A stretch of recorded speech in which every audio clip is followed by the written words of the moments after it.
Subscribe करंतु ओडिया दैनिक पंचांग channel को एवं पाखर थिबा बेल आइकन टी को दबाई दियंतु जहा फल आपण आमर लेटेस्ट नोटिफिकेशन सर्वप्रथमे पाई परिबे।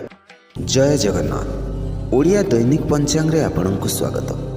दर्शक बंधु जानिनेबा कोन कहूछि आज आपनक राशिफल केमिति रहिबा आपनक दिन। चलंतु आरंभ करिबा आजिर सुविचार को नहीं।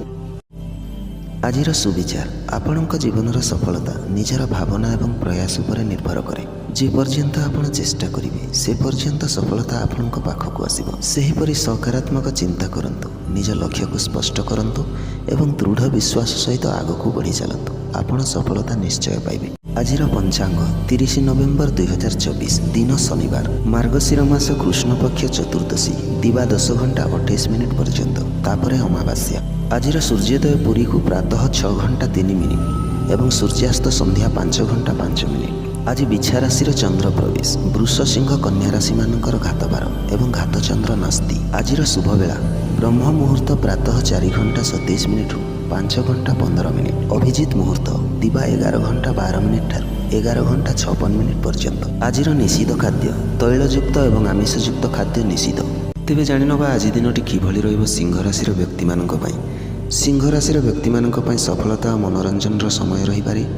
दृढ़ मनोभाव और सफलता आपणक दिनटी को आनंदमय करदेव, किंतु अन्य मानक मत एवं तांको सहयोग को मध्य गुरुत्व दियंतु। नुआ योजन लाभ देखा मिल पारे।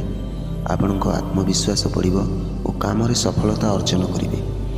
कार्यक्षेत्र में आपण नुआ चैलेंज ग्रहण करिवे एवं सेतिरे श्रेष्ठता प्रदर्शन करिवे। अधिकारी मानक प्रशंसा मिलिबो। जदि आपण व्यवसाय करुछंती ताहेले नुआ विनियोग किंबा जोगाजोग निजको लाभकारी मनाउछि। जहाँ किछि समस्या देखिले मध्य निज मुख्य लक्ष्य अपसारित हेबार आवश्यकता नाही। परिवार रे शांति और सामरस्य रहिबो। प्रियजनक सह जोगाजोग भल रहिबो। जीवन साथी नुआ अभिज्ञता संग्रह करि पारंती, जहाँ आपणक दिन को अधिक दृढ़ करिबो। परिवार रे जड़े वृद्ध अथवा शिशु स्वास्थ्य उपर ख्याल रखु। आपणकर आर्थिक दिग मजबूत रहिबो। आपण पूर्वर किछि चालाक विनियोगर फल मिलिबो। कोनोसी बड़ आर्थिक निष्पत्ति नेबा पई दिनटी शुभ। तेबे जमा अर्थ अवस्था रे सतर्क रहंतु एवं अपरिचित व्यक्ति को धार देबारु वंचित रहंतु। आपणकर स्वास्थ्य भल रहिबो, किंतु आपण मानसिक रिलैक्स पई समय काढिबा आवश्यक। शारीरिक टणाउटार और खाद्य रे असावधानता दूरे रुहंतु। निजर मानसिक शांति पई आपण योग किंबा ध्यान करंतु। आपणक पई शुभ संख्या 8। आपणक पई शुभ रंग चमकीला गोलापी। आपण आज सूर्यंक पूजा करंतु। आपणकर दिन शुभ रहिबो।